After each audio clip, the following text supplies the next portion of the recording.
CRZ notification 2019 പ്രകാരം mangroves, അതായത് കണ്ടൽ കാടുകൾക്ക് പ്രത്യേക വ്യവസ്ഥകളുണ്ട്.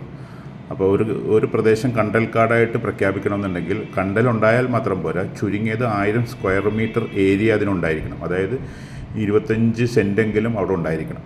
മാത്രമല്ല, അതൊരു ഗവൺമെൻറ് ലാൻഡ് ആണെങ്കിൽ മാത്രമേ അതിനെ കണ്ടൽ ഫോറസ്റ്റായിട്ട് ഡിക്ലെയർ ചെയ്യാൻ പറ്റുള്ളൂ.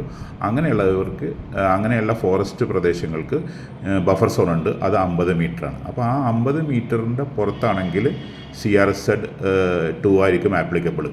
ഈ ബഫർ സോണും കണ്ടൽക്കാടും ഉൾപ്പെടുന്ന സ്ഥലം എപ്പോഴും CRZ 1A ആയിരിക്കും. അത് പരിസ്ഥിതി അതിലോല പ്രദേശമാണ്. അവിടെ നിർമ്മാണ പ്രവർത്തനങ്ങളൊന്നും അനുവദിക്കില്ല.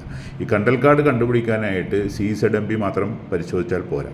CZMBയുടെ പ്രധാന ഉദ്ദേശം CRZ 1, CRZ 2, CRZ 3, CRZ 4 എന്നിവയുടെ അതിർത്തികൾ നിർണ്ണയിക്കാൻ മാത്രമേ ഈ CZMB ഉപയോഗിക്കാൻ പറ്റുള്ളൂ. നിങ്ങൾ CZMB എടുത്ത് പരിശോധിക്കണമെങ്കിൽ അതിൻ്റെ അടിയിൽ നോട്ടായിട്ട് തന്നെ ഇത് എഴുതിയിട്ടുണ്ട്. അതായത് CRZ 1 പ്രദേശങ്ങൾ ഈ മാപ്പ് വെച്ച് മാത്രം കണ്ടുപിടിക്കാൻ പറ്റില്ല. അതുകൊണ്ട് ലാൻഡ് യൂസ് മാപ്പ്, കോസ്റ്റൽ ലാൻഡ് യൂസ് മാപ്പും കൂടി ചേർത്ത് പരിശോധിക്കണം. പല തദ്ദേശ സ്വയംഭരണ സ്ഥാപനങ്ങളും കോസ്റ്റൽ ലാൻഡ് യൂസ് മാപ്പ് ഉണ്ടാക്കിയിട്ടില്ല.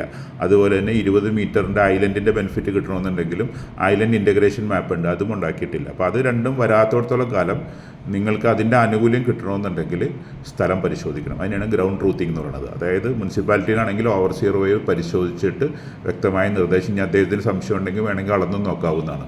അപ്പോൾ കണ്ടൽക്കാട് എന്ന് പറയുന്ന സ്ഥലത്ത് നിന്ന് ഗൂഗിൾ മാപ്പ് വെച്ച് നമുക്ക് അതിന് ടൂൾസ് ഉണ്ട്, അളന്ന് നോക്കാവുന്നതാണ്. ഇല്ലെങ്കിൽ സർവേ ഓഫീസിൽ നിന്ന് റെക്കോർഡ്സ് എടുത്ത് നിങ്ങൾക്ക് പരിശോധിക്കാവുന്നതാണ്. അപ്പോൾ അങ്ങനെ നിങ്ങൾ കണ്ടൽക്കാടിൻ്റെ പുറത്താണെങ്കിൽ നിങ്ങൾ പിന്നെ അത് CRZ 2 ആയിരിക്കും. CRZ നിയമപ്രകാരം ഒരു കാരണവശാലും ഒരു ഭൂമി രണ്ടിലും വരില്ല. CRZ 1A യിലും CRZ 2 ലും ഒരേ സമയം വരില്ല.